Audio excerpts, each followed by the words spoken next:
sabem, 27 de novembro é uma data muito especial, apesar de ela estar restrita ao cristianismo católico, na maior das... É a festa, está posta aqui, de Nossa Senhora das Graças da Medalha Milagrosa. Esse evento, e a gente sempre tem oportunidade de falar nele aqui, é um evento importantíssimo. O aparecimento da figura de Miriam de Nazaré, uma noviça lá em Paris, em 1830, que deu origem ao que nós conhecemos hoje como a Medalha Milagrosa, com as aparições de Nossa Senhora das Graças, porque foi assim que ela se definiu. É um evento que transcende, certamente, nesse olhar telescópico de hoje, e principalmente nesse olhar em grande objetivo, em grande angular que nós procuramos dar aqui na casa. Ele transcende só ao catolicismo ou à estrutura cristã. O que é dito nas poucas palavras que foram trocadas entre Miriam, ou Maria, e a noviça Catherine Labouré, é algo de uma sabedoria, de uma profundidade impressionantes. E se a gente coloca isso tudo num concerto orgânico e harmônico, se a gente, por exemplo, se retira no tempo e no espaço, como estamos agora, né, no ano de 2009, e olhamos lá para o século XIX, em perspectiva ampla, tudo aquilo que ocorria naquele momento na Europa e fora da Europa, no âmbito de diversas escolas de espiritualidade, a gente percebe que isto, qualquer evento, inclusive aquele, faz parte de um concerto no sentido sinfônico maior.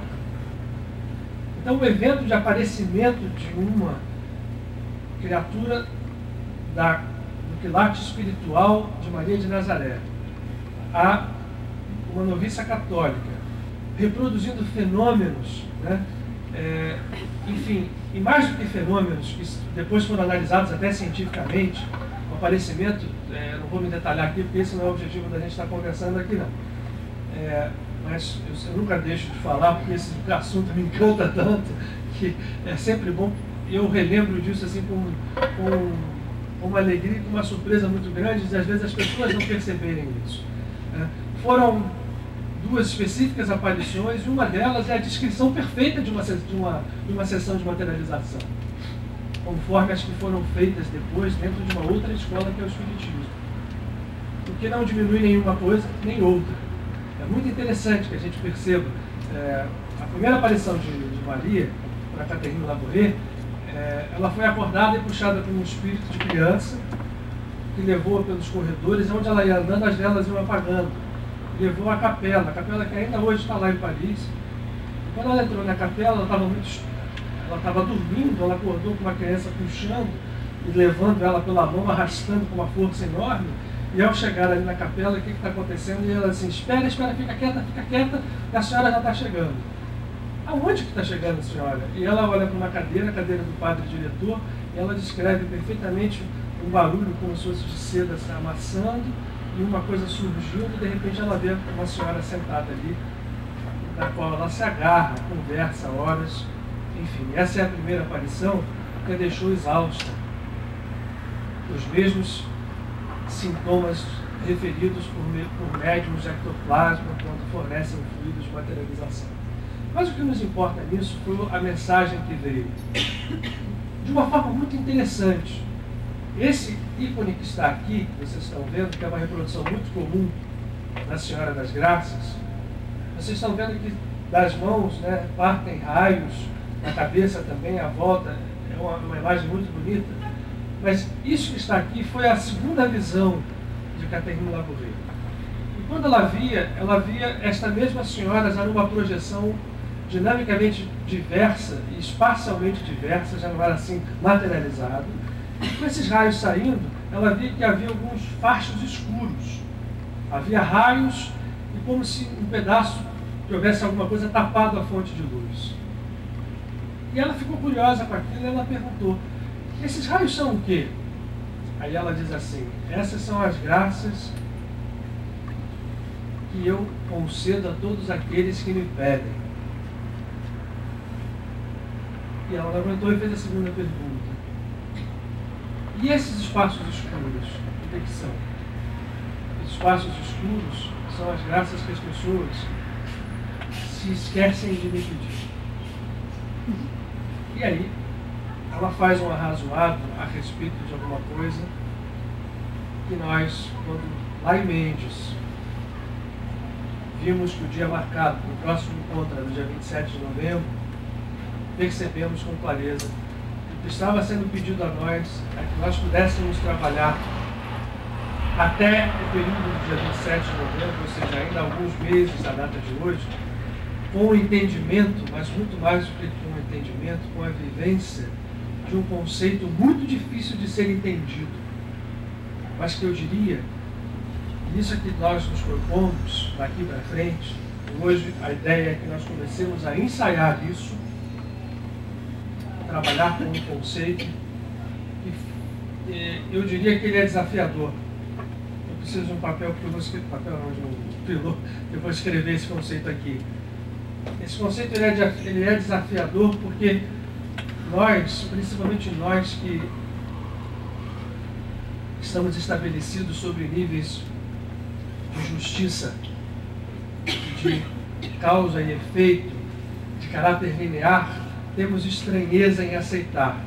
Primeiramente, a gente não entende muito bem que conceito seja esse. Depois de não entender muito bem, por não entender muito bem, nós somos refratários a ele, nós largamos ele de lado. E ao largarmos ele de lado, fazemos uma opção, fazemos uma escolha. Não entender esse conceito, não entender o que está sendo proposto, através de todos os instrutores que vieram ao mundo e que abordaram esse conceito de uma forma ou de outra, ao não entendermos isso, ao não vivenciarmos isso, ao não buscarmos fazer com que isso se torne uma realidade, passe a ser uma realidade nas nossas vidas, nós fazemos uma escolha. A escolha qual é? Continuarmos a viver sob o império da lei. Então, o conceito, a estrutura que nós vamos trabalhar até lá se traduz nesta palavra. E eu tenho certeza absoluta que quando a gente lê essa palavra, todos vocês, todos nós, quando lemos isso aqui, cada um de nós tem uma interpretação, e são interpretações que não são erradas, não há erros de interpretação, mas nós estamos buscando aqui, a partir de hoje, já é desde o dia do encontro de Mendes, mas a partir de hoje, mais especificamente, em segundas-feiras não sucessivas, porque nós vamos sentindo o pulso, outras pessoas estarão aqui fazendo palestras, como a gente agora vamos chamar assim, o modo de ser da casa, vocês têm visto aqui, né? A Rose, o Marcelo, o Manuel.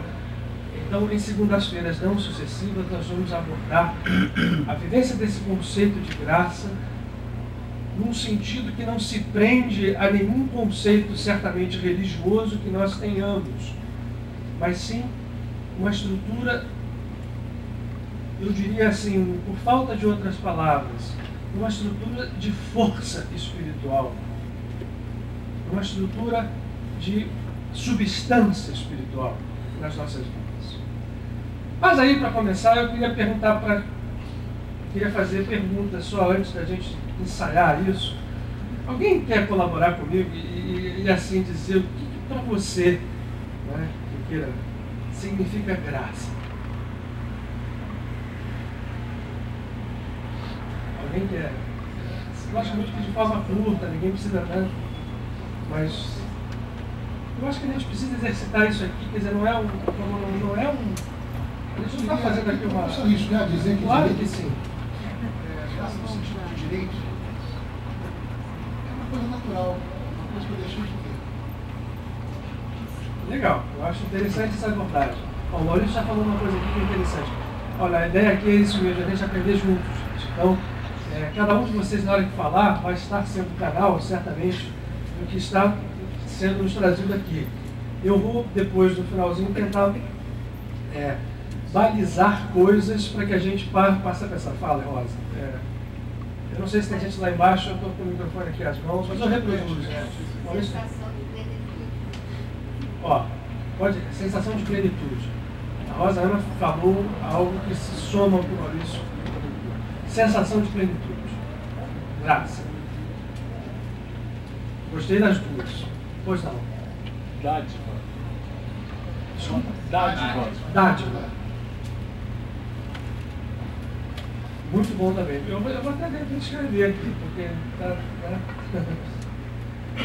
Maurício, o seu direito? Direito. Direito às direitos. Direito perdido. Divido ou perdido, os dois? Agora, Marcelo falou opção. Sensação de plenitude. Dádiva. Falou o quê? Dádiva. Opção, Marcelo? Opção. Ok.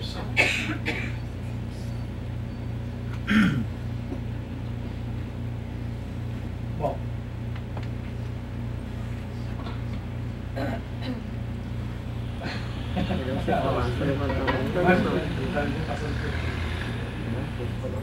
Chama Luiz. Luiz, em termos. Se só o Tarcísio acabar aqui, que eu já te passo já.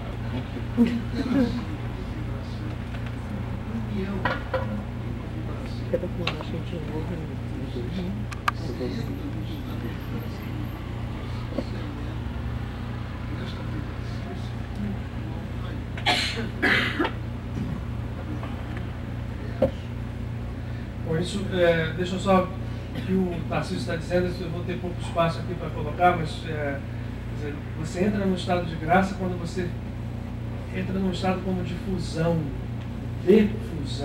né?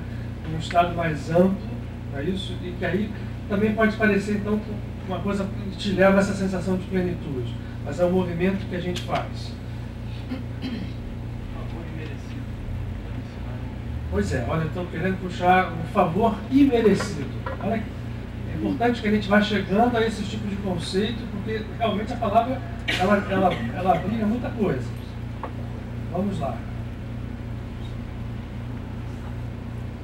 E olha, o que me consola é que a gente tem até novembro para trabalhar isso, tá? Não sei se hoje... Não, o Cláudio falou lá, depois eu passo para o Rogério lá atrás. Vou falar, Luiz. Alto para ele. É a intervenção do divino na vida do homem. Intervenção do divino na vida do homem. É. Intervenção divina.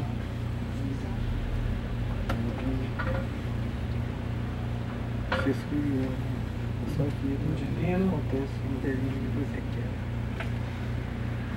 Eu, se tivesse isso daqueles professores que escrevem no quadro livro, estava perdido. Na vida humana. É. Como a gente tem. Eu vou usar esse espaço aqui embaixo, que está muito grande aqui, o banco de graça. Fala, Rogério. Cura. Cura.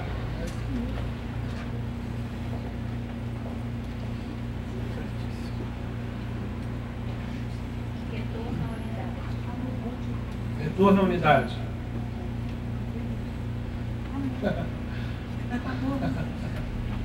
Amor, eu vou colocar aqui.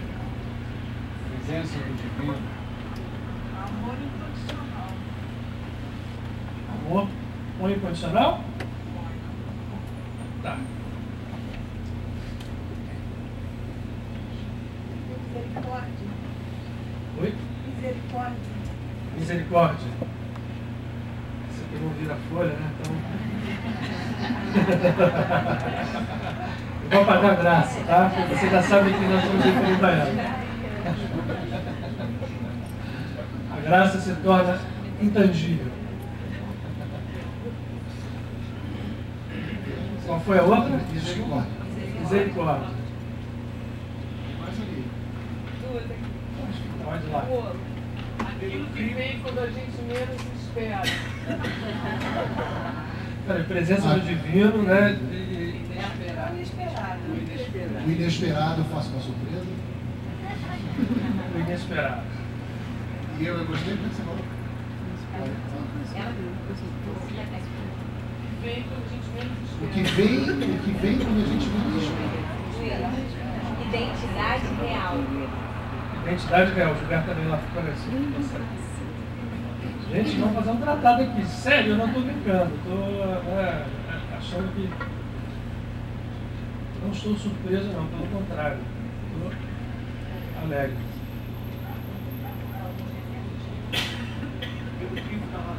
Presença Presença do divino. Presença do divino, e eu vou escrever. E você, Gilberto? Ô Luiz, na minha concepção, uma garça voando também é uma graça.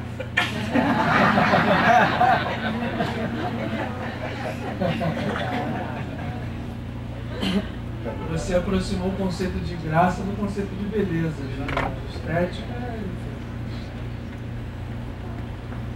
Quem mais? O estado absoluto de gratidão e fé face à união com o divino. Eu vou tentar escrever isso aqui, né, mas eu vou por letras menores. Estado absoluto de gratidão e fé face à união com o divino. Mas, sim.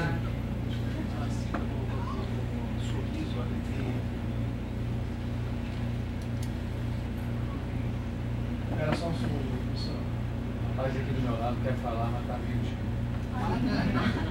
tímido.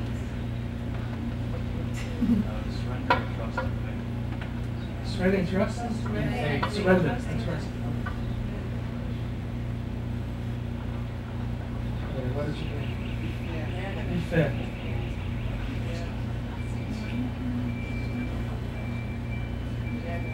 História de gratidão e fé, e tem mais uma coisa que você já... Face à união com o divino. Face à união com o divino, né?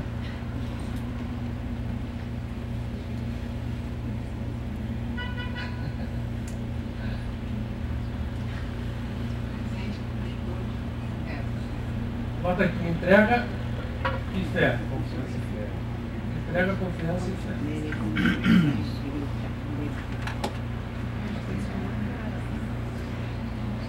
A dádiva, né? Que a gente já está com. Eu, por mim, foi tudo que vocês foram falando, que a gente vai achando espaço. Pelo piso da razão.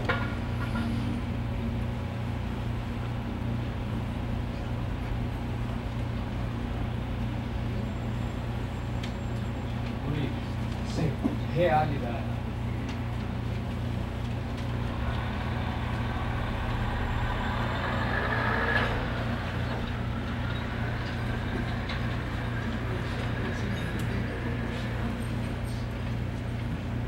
Estado de graça. Aí põe?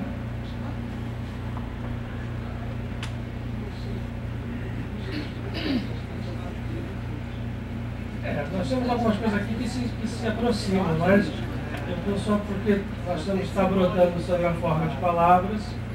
Né?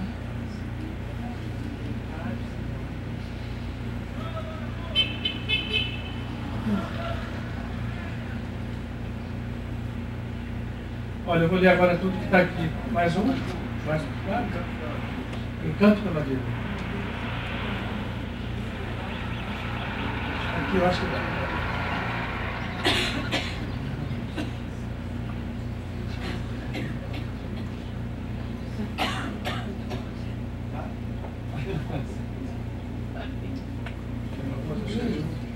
Manda mais uma?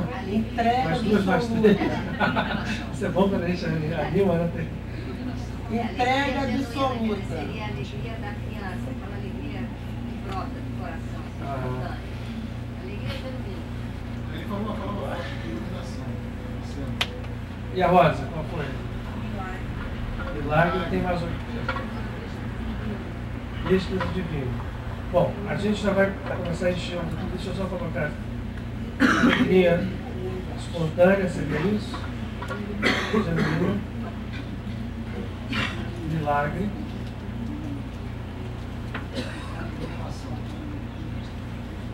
Êxtase divino.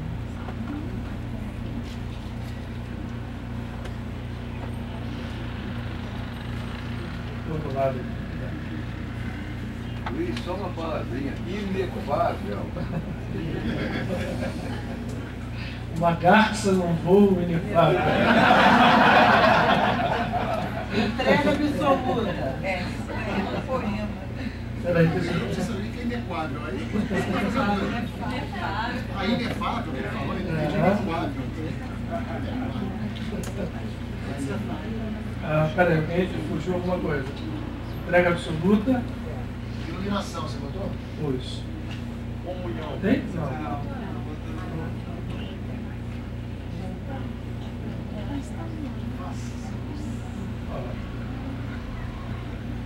Mais? Alguém falou comunhão aqui. Comunhão? Paz interior. Paz. Paz. Espalhou depois da Tá. Paz, comunhão.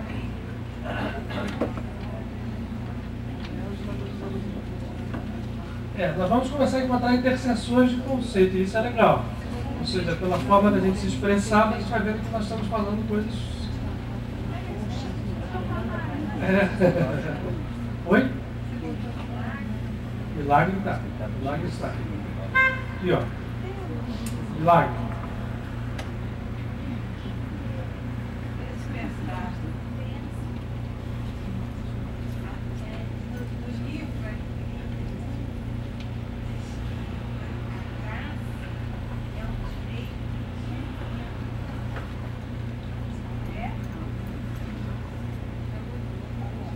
Direito divino, a gente tem um direito adquirido. Vamos colocar direito divino.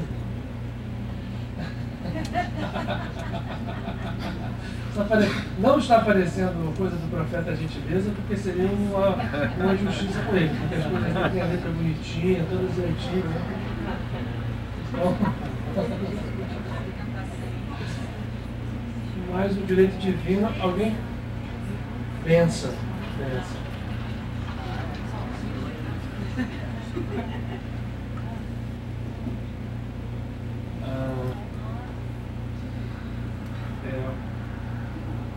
Olha só como a gente encheu um quadro, e se a gente largar aqui, nós vamos continuar enchendo de conceitos que tem todos eles propriedades. Ninguém falou uma besteira aqui, não. Nenhum desses conceitos, nada do que está dito aqui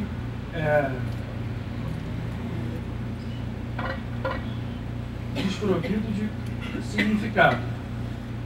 Ainda tem espaço para alguma coisa, para alguém se animar e a gente encher todos os espaços do quadro? Compromisso com a verdade. Compromisso com a verdade. Intercessão. Intercessão. Ação e reação. Ação e reação. Vou pôr os três.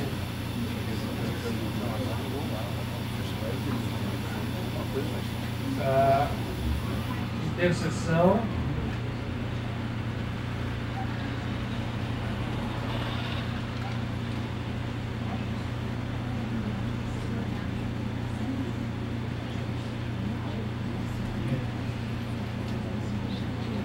Compaixão. Oi. Compaixão. Compaixão.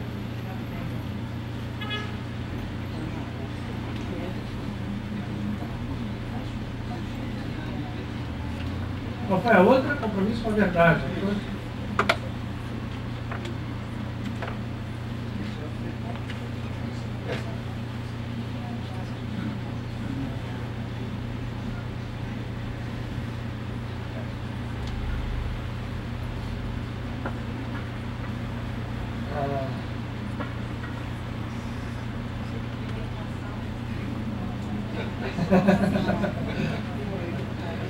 Alguém já tinha me falado de libertação?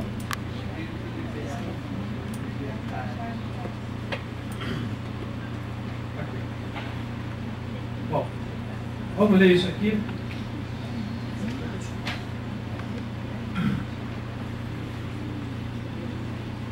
Tinha uma palavra aqui escrita graça, para a qual a gente buscou que vocês ajudassem a gente. Se é para fazer uma canga, depois uma camisa.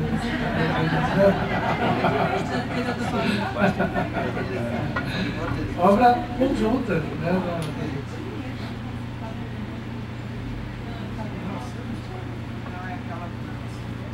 Olha só, na palavra graça que nós buscamos conceitos associados ou definições, e sem ordem, porque nós começamos a escrever aqui, então a ordem dos fatores não importa quanto ao produto.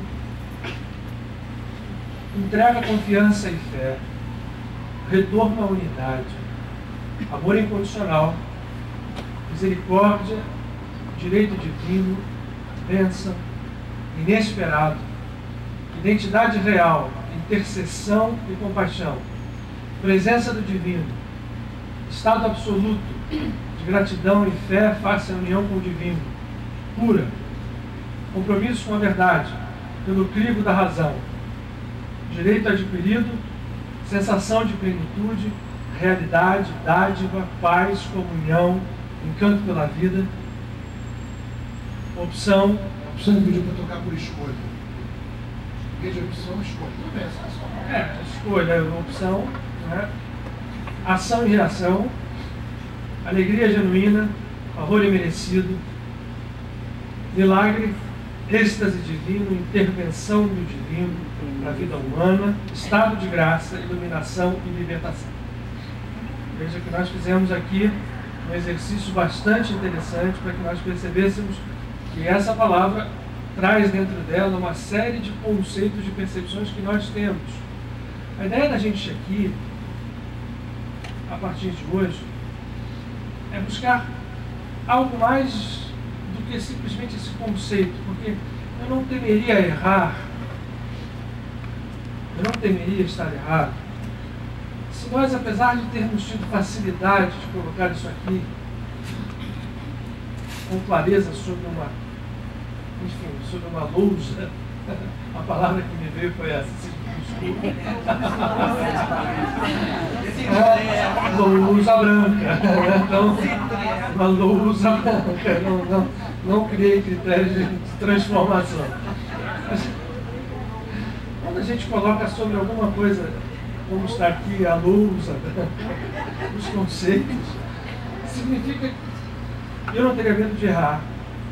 Quer dizer que isso para nós é algo mais abstrato do que substancial dentro das nossas vidas. E aí eu não quero apagar nada do que está aqui, você talvez tenha tirado a foto.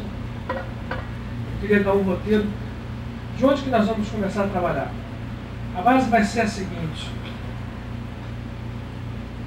nós vamos começar a trabalhar com as nossas fontes mais imediatas, que são as raízes que nós todos temos, seja por cultura, seja por caminho reencarnatório, dentro do judaísmo e do cristianismo. Nós vamos também trabalhar, não será hoje, com conceitos que as percepções orientais de espiritualidade, algumas delas até no tempo físico, mais antigas do que as nossas tradições mais próximas, elas trabalham também.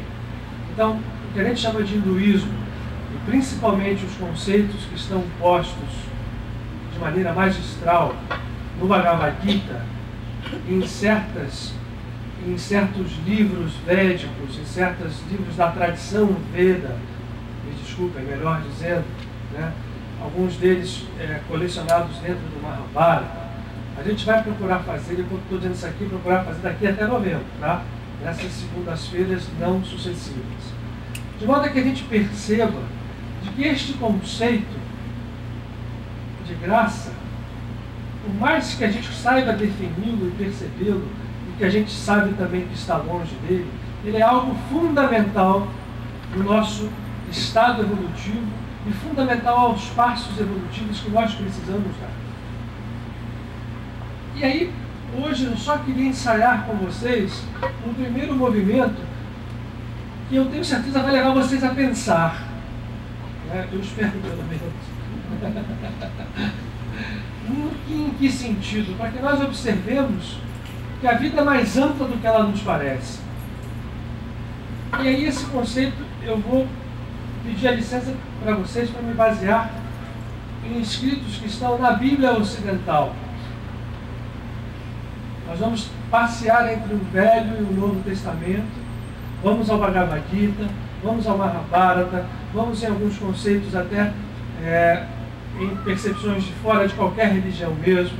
Né? A gente às vezes brinca aqui de fazer uma pseudociência, conceitos, usando conceitos de física, né?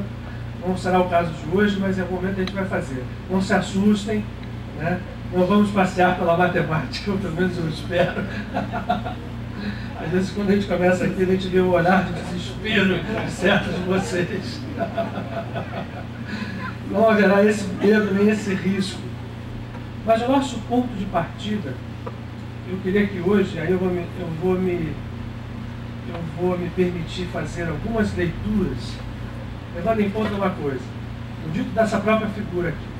Nosso ponto de partida vai ser uma epístola do apóstolo Paulo aos Romanos, que foi, na verdade, dentro da civilização ocidental, a chamada civilização cristã, que deu partida, nosso ponto de partida, deu por sua vez partida, na cultura cristã, a debates intensos que se estenderam sob a forma de diversas teologias que foram desenvolvidas por influência espiritual, por trabalho intelectual, por diversos patriarcas da igreja, e que gerou uma confusão muito grande, capaz de provocar, em algum momento, um cisma dentro da igreja cristã, até aquele momento a igreja católica.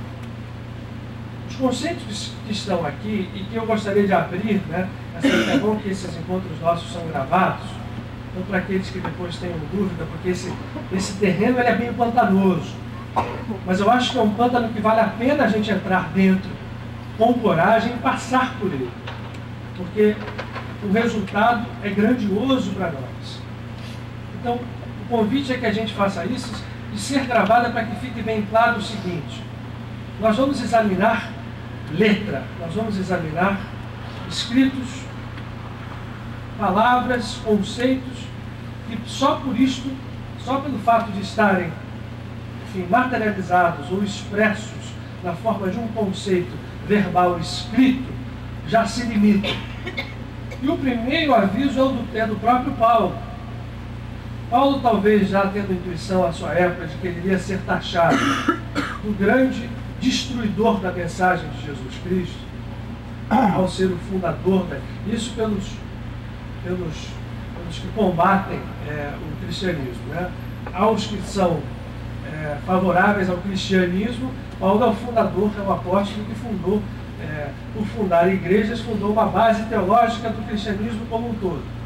Existem os dois tipos de percepção. Não sei se vocês sabem bem disso. Você pode enxergar, existem livros e obras que enxergam Paulo como aquele que fez um sepultamento definitivo da mensagem de Jesus, ao estruturar uma igreja à sua volta. O que não é verdade. Não é verdade. Eu diria que não é verdade porque o próprio primeiro cara avisar que tem que tomar cuidado com a letra, que é a letra mata, o que faz viver é o espírito, foi o próprio Paulo. Então, nós vamos começar a olhar uma das suas epístolas, que é onde esse conceito da graça começa a ser abordado, e é onde ele começa a ser delicadamente abordado. E o entendimento desse conceito, vou repetir, levou em um determinado momento à estruturação de um cisma dentro da Igreja Católica, com o trabalho de Lutero, da salvação pela fé e pela graça. Agora, o primeiro que colocou isso na prática e que estendeu esse tipo de trabalho foi Santo Agostinho. E por que nós colocamos aqui? Olha aqui, dentro das nossas definições de graça, veio uma aqui assim. Vou ver se eu acho. Onde está o favor imerecido? Para baixo, grande aí. Favor imerecido. Ouve essa definição. Vejam bem. Intervenção do divino na vida humana. Tem alguns aqui que são semelhantes a esse. Por que Santo Agostinho foi responsável por esse movimento? Porque Agostinho, até o momento da sua conversão, era uma figura que, se nós puséssemos na nossa frente os seus defeitos, as suas qualidades, a sua forma de ser, nenhum de nós, se fosse juiz, que tivesse a capacidade de mandar alguém para o inferno, para o céu, titubearia de enviá-lo reto para o inferno nos círculos mais profundos. Nenhum de nós. Eu recomendo para aqueles que tenham dúvida, é um livro grande, que tenham paciência se quiserem ler as Confissões de Santo Agostinho, um livro escrito no seu próprio punho. Vocês não vão ler mesmo, mas estão daquele jeito. Que é Aurélio Agostinho, que era uma figura extremamente humana, extremamente intensamente humana, de repente, do nada, segundo ele pensava, ou ele pensa ou pensava à época, foi guindado a uma situação espiritual que o surpreendeu sempre e sempre até o final da vida. Apesar dele ter, nas confissões dele, ele sempre atribuiu isto à graça divina e merecida por alguém que não merecia o favor. Graça para ele era algo que Deus concedia porque queria conceder a pecadores como ele e que, por não merecerem, recebiam essa bênção, recebiam essa dádiva e passavam a, enfim, compartilhar de situações muito pouco merecidas, muito menos esperadas, mas ainda assim grandiosas. Olha, todo mundo sabe quem foi Aurélio Agostinho, né? Que santo foi esse? E ele está baseado, a estrutura dele de entendimento da graça está baseada aqui. Eu vou ler isso para vocês agora como instrumento de pensamento. Vejam só uma coisa.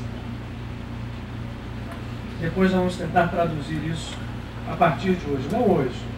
Já são quase 9 horas, daqui a pouco a Rosa vem fazer meditação com a gente. Mas eu vou deixar essa porta em aberto. Vejam, por exemplo, certos trechos da Epístola de Paulo aos Romanos.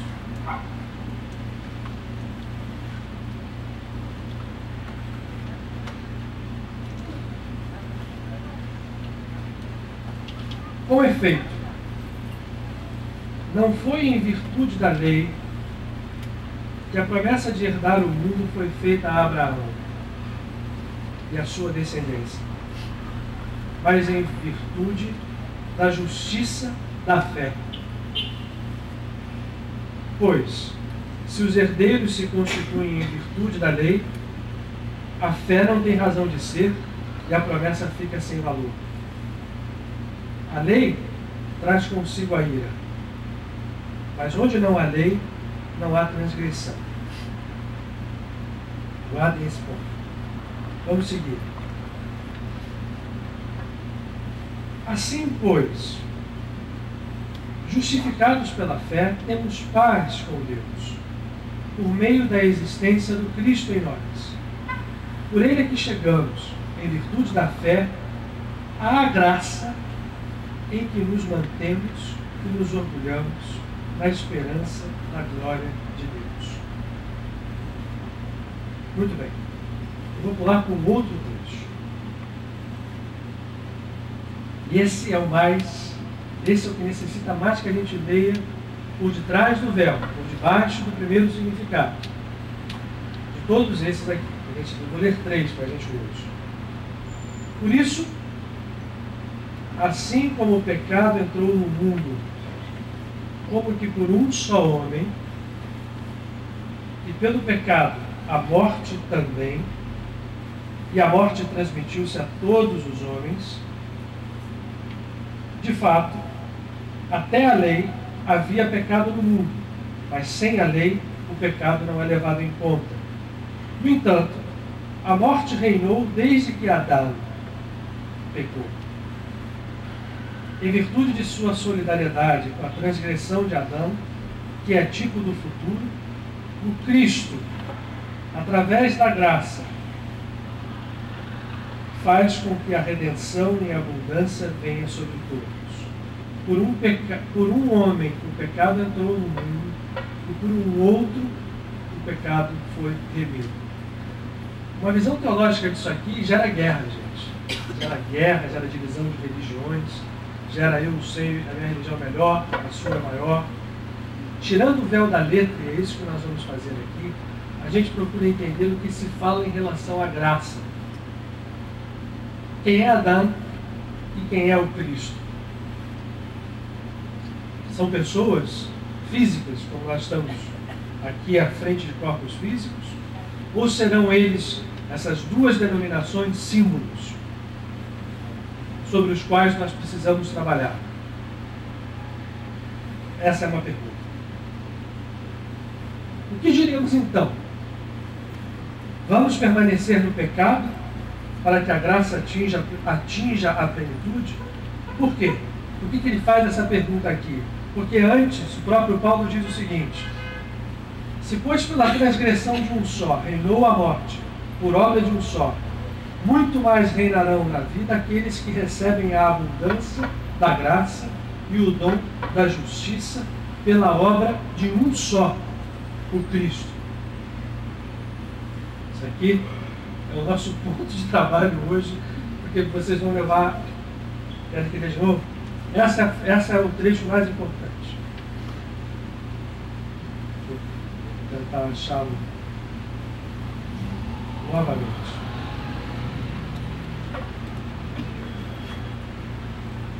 Se pela transgressão de um só reinou a morte por obra de um só, muito mais reinarão na vida aqueles que recebem a abundância da graça e do dom, a abundância da graça e o dom da justiça por obra de um só, o Cristo.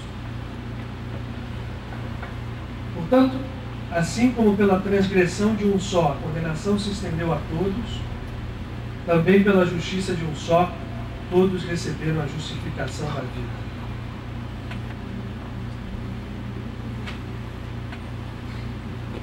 Vamos traduzir isso aqui? A tradução teológica é conhecida nossa. Os cristãos apontam que Adão pecou e Jesus Cristo, ao ser crucificado, salvou o mundo. Aí começam né, as nossas mentes a vaguear. Em que sentido? Se um só pecou e o outro salvou o mundo, onde está a lei de causa e efeito? Onde está a lei do mérito? Onde está a lei da justiça? Porque muitos cristãos acreditam que simplesmente pelo fato de Jesus Cristo ter morrido na cruz, e ter sofrido o que sofreu e ter ressuscitado, ele apagou os pecados com aquele ato simplesmente físico no tempo e no espaço, lá em Israel há 2009 anos atrás.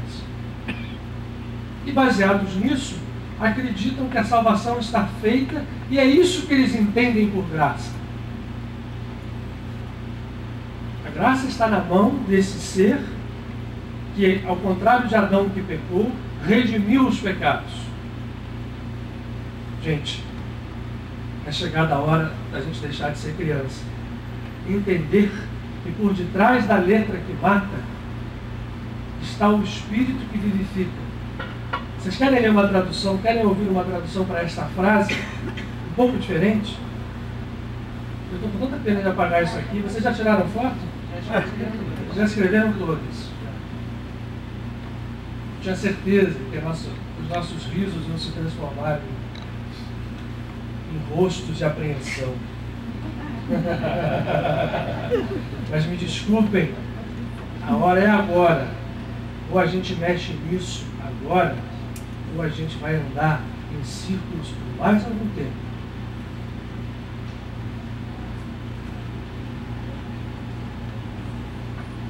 Olha aqui.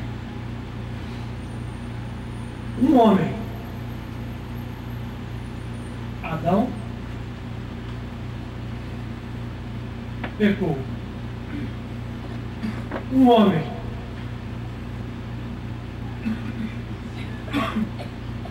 Cristo,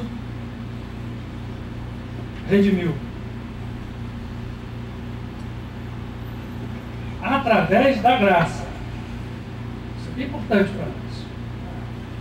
Qual é a tradução disso? Simbolicamente. O que é Adão?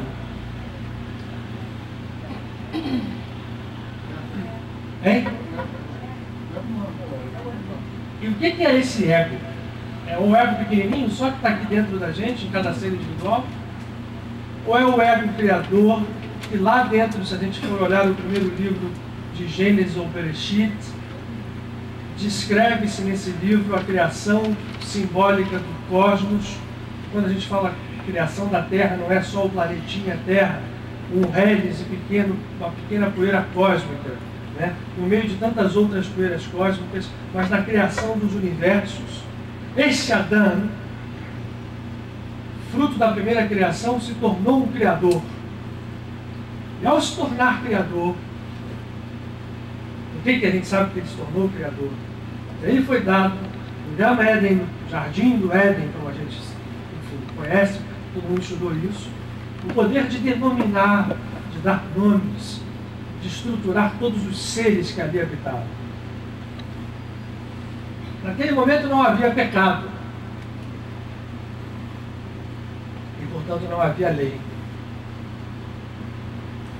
Este ser criador, que nós certamente, acertadamente denominamos como nosso ego, pecou. E nós já falamos aqui o que significa a palavra pecou. O latim nos ajuda. Pecus é a mesma origem, é o mesmo radical que dá origem à palavra. Se a gente tivesse aqui um data show, era só apertar o botãozinho. Peça. Uma peça. O que é uma peça? É um pedaço, é o que eu corto, é o que eu separo.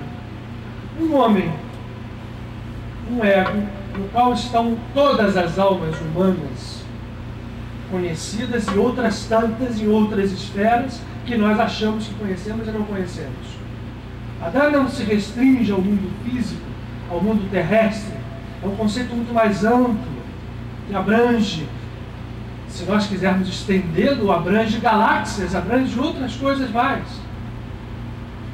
Mas isto, por algum motivo que nós não conhecemos, se ninguém queira ser ousado ou orgulhoso de achar que conheça tudo, houve um pecado e há uma redenção. Cristo, como Adão, não é um homem. Cristo, usando a palavra hebraica, Mashiach, o Messias, é o ungido ou aquele que se deixou perfundir novamente pela substância divina da qual ele se acreditava separado. Ele não é mais peça. O Cristo redime porque uma só obra, feita por um só, interessa. Agora, o que Paulo diz é que um homem pecou, um homem redimiu. Quem é esse homem que redime? É a estrutura crística, a estrutura messiânica, é o estado de plenitude interna que nós temos todos dentro de nós. Redime através do quê? Da graça. O que vai ficar no ar para que nós estudemos, apesar de termos definido muito bem daqui para frente, mas mais do que estudemos, que percebamos e entendamos o que é a função dessa graça dentro da nossa vida, daqui para diante é: esta redenção de um homem só não é aquela figura física, apesar da beleza, da grandeza, da grandiosidade daquele ser que passou há 2009 anos atrás, mas é a estrutura messiânica que está dentro de cada um de nós à espera da redenção, e esta redenção se dá pela graça, porque a graça tem mais força que a lei. Que lei é essa sobre a qual a graça prevalece? A lei surge quando o homem se separa. E quando ele se separa e peca, a expulsão do paraíso, Adão e Eva, ao saírem do jardim do Éden, recebem uma determinação: vocês vão plantar e colher, vão semear e vão colher, por decisão de vocês mesmos, vão viver do suor do seu trabalho. O símbolo disso significa o seguinte: a partir do momento em que eu me determino, em que eu, Criador, pequei, ou seja, pensei em romper com algo maior, muito maior, inominável, que é a criação, que é o divino, eu passo a estar sob o império da lei, a plantar e a colher. O que eu semeio, eu colho.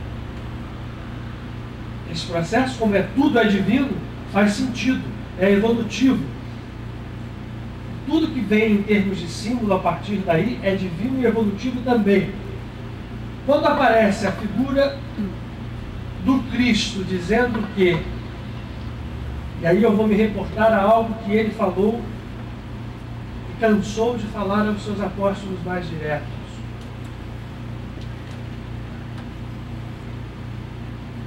Vocês andam correndo atrás de coisas. Eu vou falar isso especificamente porque amanhã se comemora uma das grandes mensageiras e trabalhadoras ao lado desse que foi Jesus de Nazaré, chamada Marta. Amanhã é o dia do catolicismo de Santa Marta, irmã de Maria.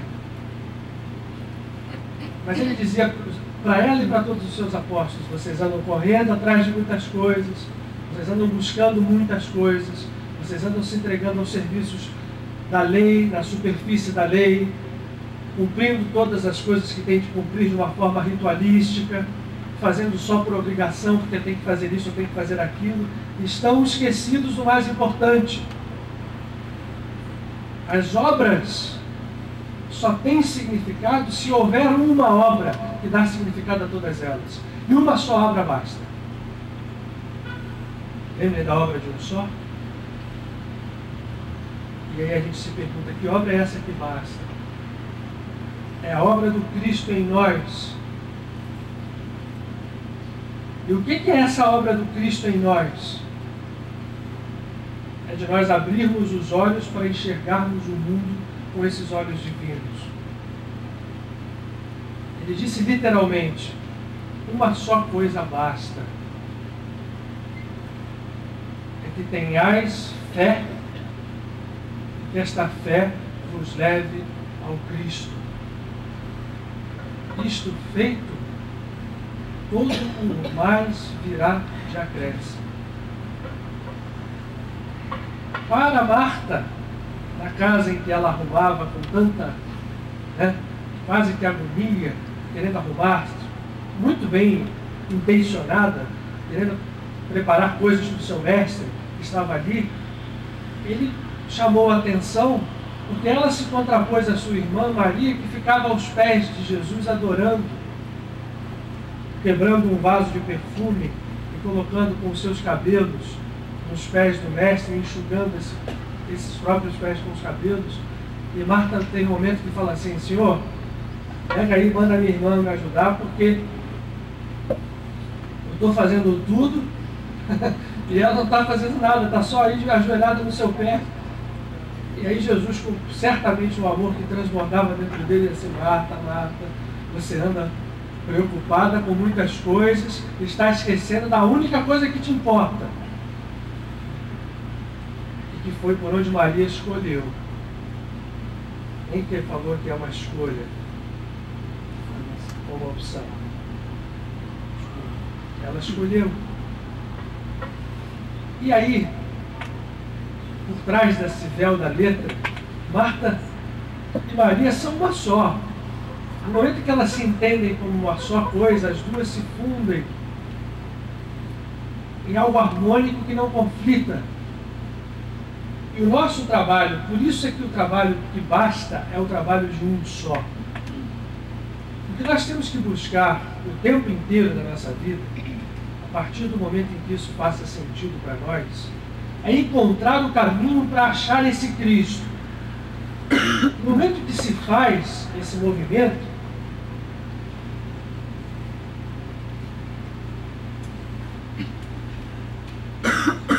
volta à cena uma palavra com o seu conceito magistral.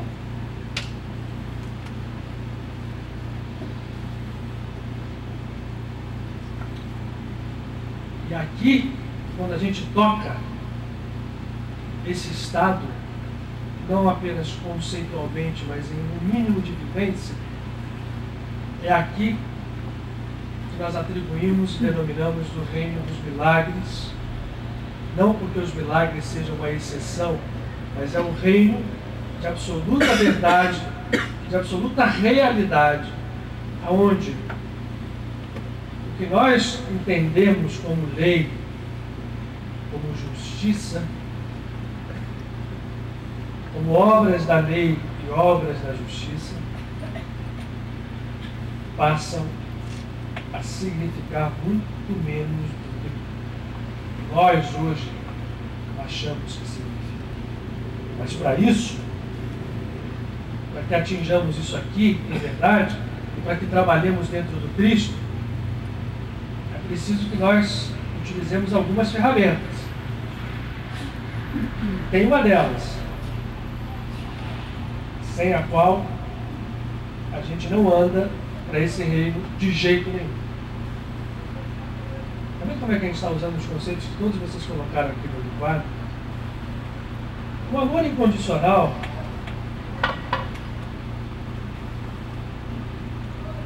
é pressuposto para que essa obra de um só se dê. E na hora que isso acontece dentro da gente, ainda que de uma forma incipiente, entra em ação uma reação em cadeia que começa a trazer frutos que vão, por sua vez, até mesmo nos surpreender. Porque nós achamos, quando a gente olha pela ótica, ou pelos óculos da lei, que nós somos imerecedores. Mas quando nós olhamos pela ótica da graça e do amor incondicional, isso tudo se dissolve. Não há palavra capaz de definir isso. Esse estado, nós só sabemos quando saboreamos. E Agostinho, o próprio Paulo de Tarso e tantos outros que foram surgindo ao longo da caminhada em diversos climas religiosos, são o exemplo vivo disso. O exemplo vivo de que justiça, e aí eu vou voltar de novo a uma palavra, como a gente falou de peça, que eu sei que todo mundo já sabe, mas não custa nada repetir. Eu li lá no início, é a justiça que importa. E quando a gente olha a palavra justiça, a gente já tem logo os conceitos de justiça prontos na nossa cabeça. E essa palavra justus, que dá origem à palavra justiça, quando uma calça está justa, ela está o quê?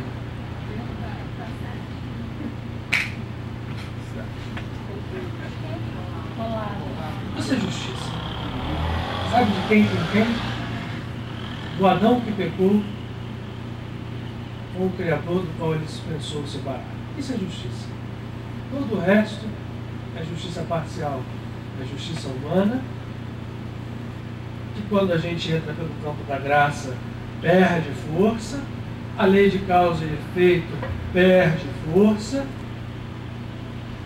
e a lei da justiça entra em ação.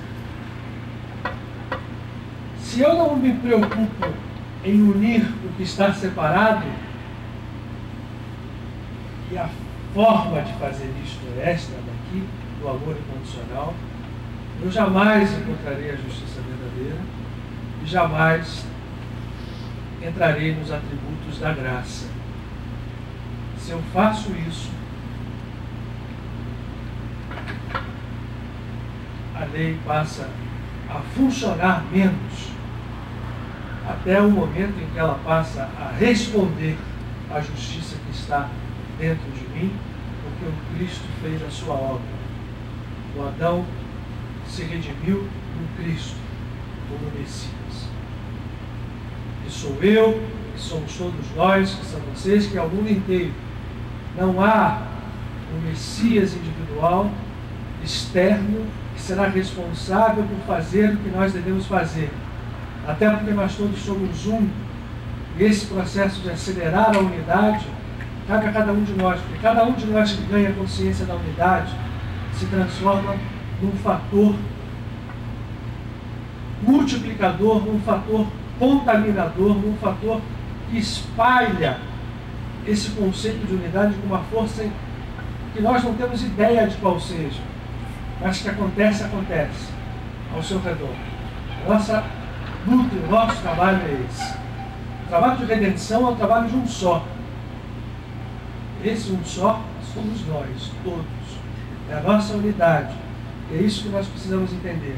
E quando a gente entende isso, a gente começa a entender certas coisas. E aí eu vou parar agora aqui mesmo, porque acabei indo mais do que eu queria. Nós temos até novembro para trabalhar, tá, gente? Podem pensar, podem voltar aqui e dizer que tudo que eu falei é uma besteira. Esse assunto merece que nós nos dediquemos a ele por nós mesmos. E para que nós nos tornemos, cada um dentro do seu próprio universo, nós nos tornemos também emissários dessa verdade ao longo da nossa caminhada. Isso justifica várias coisas, como por exemplo, o bom e o mau ladrão, o bom ladrão foi perdoado e levado ao paraíso. Eu sempre vi isso dentro do espiritismo onde eu fui criado como uma coisa, mas não pode. Esse bom ladrão tinha karma. E como ele tem karma, ele precisa pagar esse karma. Não é justo que Jesus chegasse para ele e dissesse: hoje você está comigo no paraíso.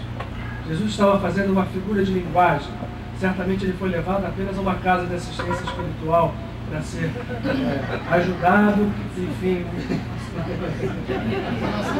Nem nosso lar já dá muito.